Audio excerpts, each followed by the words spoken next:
o'clock on Monday, the 14th of October 2019. Good evening and thank you for tuning in to the English edition of Ora News. My name is Alexandra, bringing you the only daily update of the local Albanian news translated into English.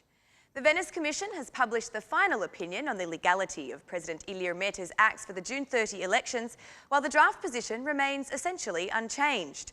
Venice Commission experts have described the decrees by the head of state, which attempted to postpone June 30th, as a vesting of powers, but that they see no serious constitutional violation. It delegates the final decision to the Assembly and the Constitutional Court. Finally, even if the seriousness of the violations were established, this need not necessarily lead to an impeachment of the President, taking into account the power of the plenary session of the Assembly to take into account constitutional goals, such as checks and balances, said the Venice Commission. The document argues that elections can only be postponed on a clear legal basis. According to the Venice experts, the President has not followed the constitutional rules on the current situation. The Constitution and the Electoral Code do not recognise the President's right to annul the elections. The act of the President, in an illegitimate manner, aims to interfere in an election process which is already announced and administered according to the criteria, provisions and deadlines provided for in the Electoral Code. Such is the started process of organising and administering elections of June 30, 2019. This act aims to directly interfere in a process that is already a competence of its administration body and as such should be reviewed and evaluated by the election administration bodies stipulated in the Electoral Code, said the Venice Commission. President Ilir Meta received the publication of the final opinion of the Venice Commission with an outline on how he and his lawyers interpret it. The head of state published 5 points on social networks which say that the President of the Republic has not violated the Constitution and has not exceeded his constitutional powers. The President of the Republic has not violated the Constitution and has not exceeded his constitutional powers. The President of the Republic had a legitimate scope aimed at avoiding bloodshed, protecting political pluralism, preserving the country's stability and democratic credentials. The constitutional powers of the President are not formal. The decrees of the President are in force and were not challenged before any court. Parliamentary elections have a higher constitutional status than local elections. The President of the Republic regrets that, during the last 4 months, the energy that should have been used to serve Albania's European integration and the long-awaited decision for the opening of EU accession negotiations were, in his words, wasted.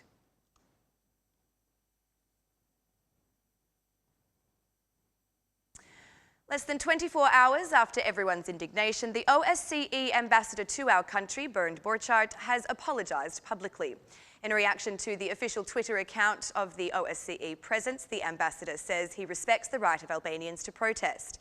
I would like to sincerely apologise to those I may have offended yesterday. I respect Albanians' right to peacefully demonstrate, said Ambassador Borchardt. On Sunday evening, October 13th, the OSCE ambassador Bernd Borchardt was leaving the entrance of a building on Muslim Shuri Street, where he resides, when a group of young protesters near the police headquarters chanted, "Rama must go."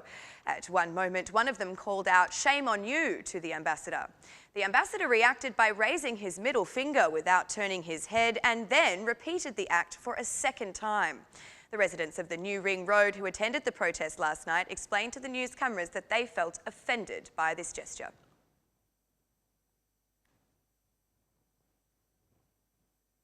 The new tertiary academic year has started with the old concerns.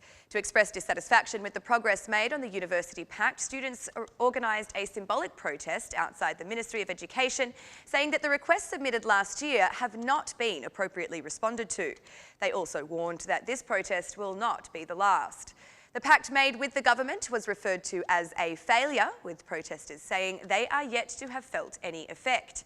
They added that the student card did not offer a big cost reduction on those services that really aggravate their budget. Under these conditions, they find the only answer is to continue with protests. They still cannot say when they can resume, but youth are beginning to raise awareness about the condition of universities today. This academic year saw 19,200 first-time students sit in the university auditorium, nearly 3,000 less than a year ago. The Ministry of Education does not yet have data on the total number of students.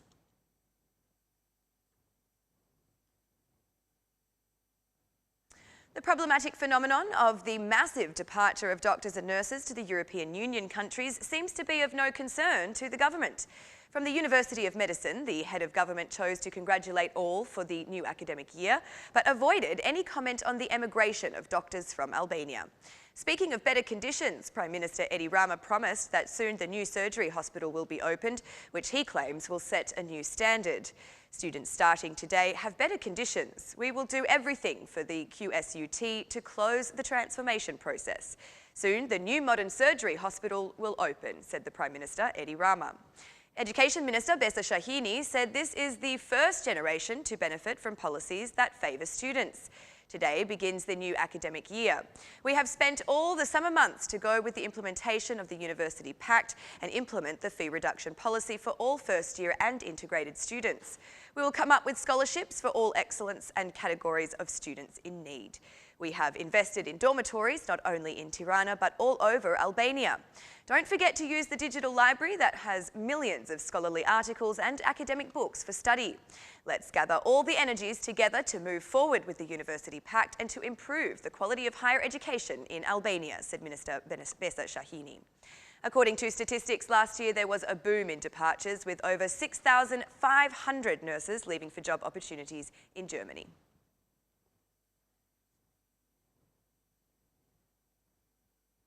At a time when the Parliamentary Committee on Electoral Reform has been requesting concrete proposals from the participating parties, largely based on ODIHR recommendations, the Democratic Party and its allies appear to be taking a completely different path.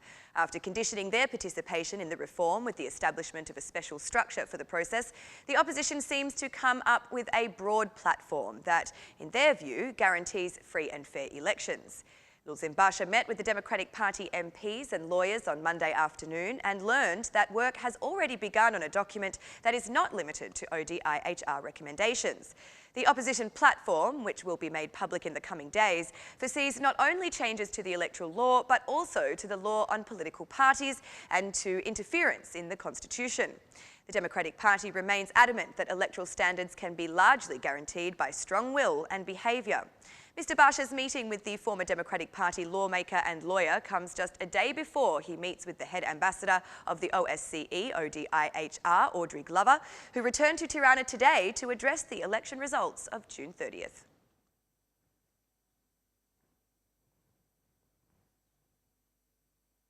More than a third of households in Albania borrow to meet their food needs. More specifically, this phenomenon occurs in 33% of households.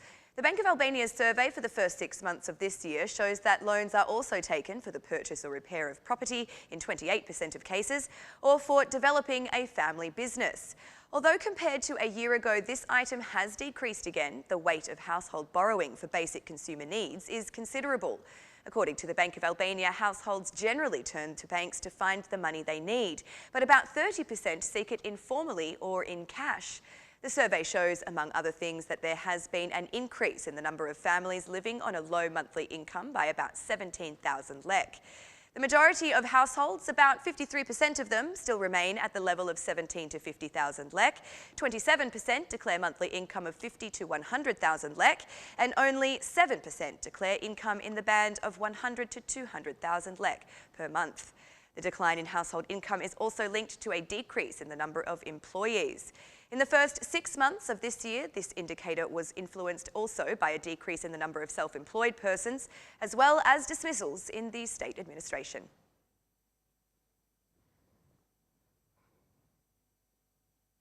And that's the news across the country today. Thank you for watching our English edition this evening, and be sure to join us again every Monday to Saturday at 6 p.m. for the latest news from Albania.